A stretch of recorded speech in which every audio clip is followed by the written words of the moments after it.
I grew up with a rather abusive father. I think he was a good man on the inside somewhere, but life has a way of twisting people around, and sometimes they don't respond to it very well. And so, of the four kids, for whatever reason, he targeted me. Early on in my life, I had difficulty finding out who I was, what kind of man I was, whether I had any power. And then I got really lucky. I found a really good woman, got married, had two great children, and life was good. But there was something missing. My wife, a psychotherapist, was working with a client when the client revealed to the group that he had stage 4 cancer. The room went silent. He then said what was important for him was to live the rest of his life the way he wanted to live it. He only wanted good people, he wanted good relationships, he wanted good movies, he wanted good food, and he wanted to love completely. It was at that workshop with my wife and this distraught client that something hit me. It struck me. I had always heard the phrase, "The king is dead, long live the king." Well, what that really means is that the king is dead, long live the new king. And it occurred to me that I was the new king, that I can create my life the way I wanted it to be. And by the way, I can create my own kingdom. I can put who I want in my kingdom. I could not put people in my kingdom. I can create the values in my kingdom, the energy in my kingdom. There will be no hard edges in my kingdom, no drama in my kingdom. In fact, I could put my father in my kingdom because he was no longer king, I was. And so I could put him in the back of the kingdom, take care of him as he got older, and that's what I did until he died.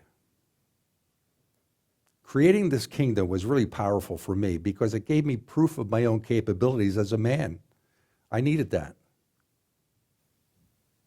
It gave me a structure, a context where I can take responsibility. After all, if something happened in the kingdom, I was the king. I was responsible for it. I needed to take care of it. But the most important part of the kingdom was defining the values of the kingdom. My wife, Mariah, was diagnosed with ALS, Lou Gehrig's disease, and she was given a 10% chance of living 2 years. We were devastated. Now, we knew that there was no cure for ALS, but we also knew that given the right environment, we can have some effect on its progress. And we can have some effect on how we live with this disease and how we made meaning out of our life. Our kingdom became one of love, hope, and possibilities.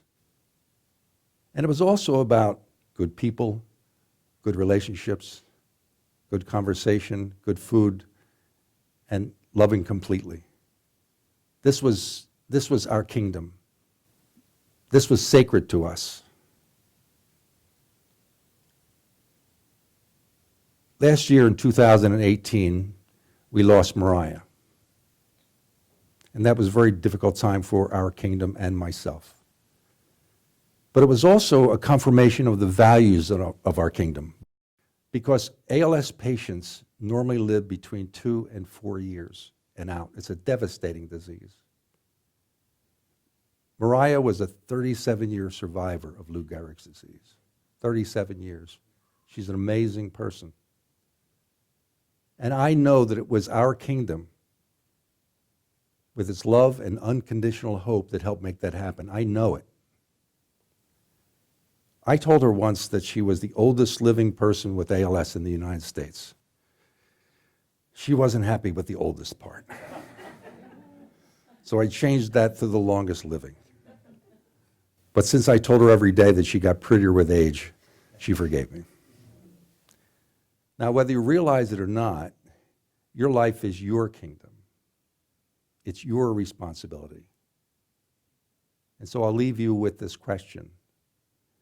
If you and I were to spend one day in your kingdom together, would I have a good day?